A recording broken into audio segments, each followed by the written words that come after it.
Alright, so I've made 2 scripted videos in a row about the PA Quartet, which naturally made me want to watch at least one more. We started with the latest entry, circled to its inception, and I was itching for something in the middle. Shirobako would have been a great pick, but I felt like the show which precedes it also deserves love. And so today I want to talk about 3 of my favorite things in 300 seconds about Sakura Quest.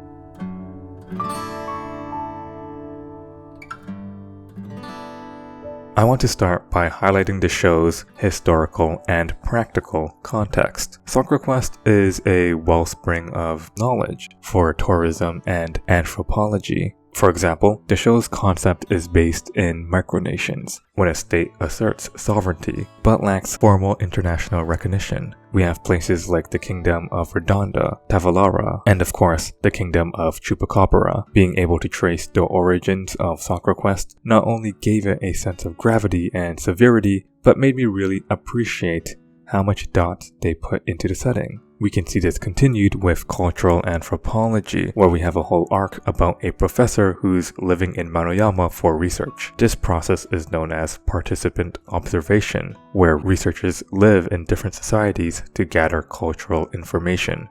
We have another arc about the abandoned school which they repurpose. This process is known as adaptive reuse, where buildings are recycled for historic preservation.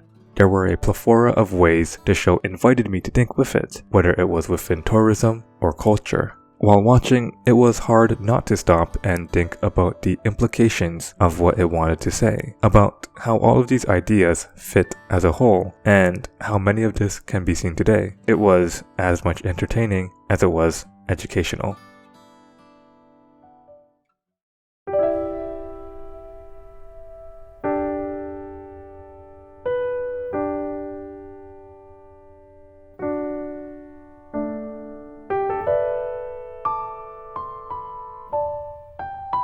Despite Sakura Quest featuring a large small town with a large small cast, the show manages to interweave each of its main characters with the story organically and meaningfully. Sanae learns the importance of her place in the world while promoting Manoyaman woodcarving, traditional art which also previously struggled to find its footing. This art arc perfectly transitions into a movie arc, a more modern art form. We follow Maki, struggling with accepting her love for acting. Her arc rekindles this passion while also rekindling interest in Manoyama. But to finish the movie, they burn down an old home, which Shiori objected. The next arc naturally follows Shiori as she finds a compromise with the tourism and merchant board's conflicting events. This not only parallels the previous compromise, but is also extremely fitting that Shiori deals with the townspeople specifically, showcasing her passion for Manoyama since she has the most attachment. All throughout, Ririko has been getting incremental characterization, which now pays off. They hold a matchmaking tour, hopefully showing outsiders the appeal of Manoyama. This is also a perfect parallel, as Ririko sees herself as an outsider. Not only does her arc improve her confidence, but we also learn about the Dragon Song for the second half. And of course, Yoshino has been the main instigator for all of their development and completes the first core. This intricate blend of character arcs with relevant revitalization remains in the second core, providing incredible balance. Developing the cast with thematic plot parallels gave importance to every character, and highlighted how succinct and engaging the writing can be.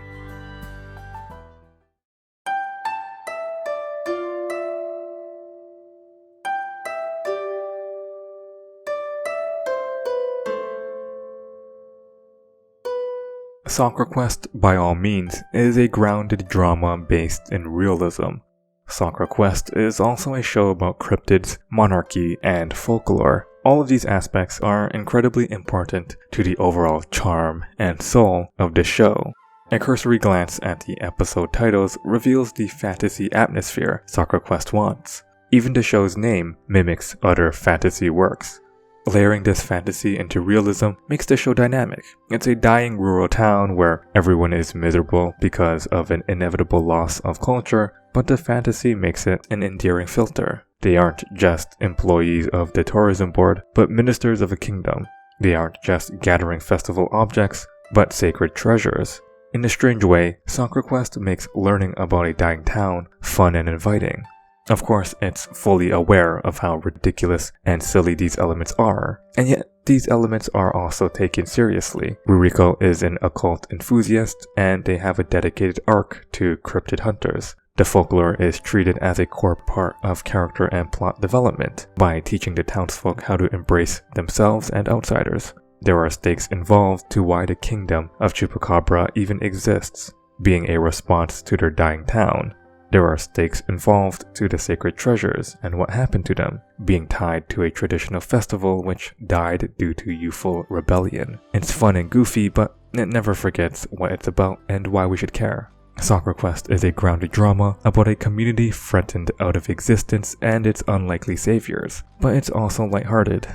Watching, it was hard for me not to appreciate and be swept away by the heart and soul of Manoyama.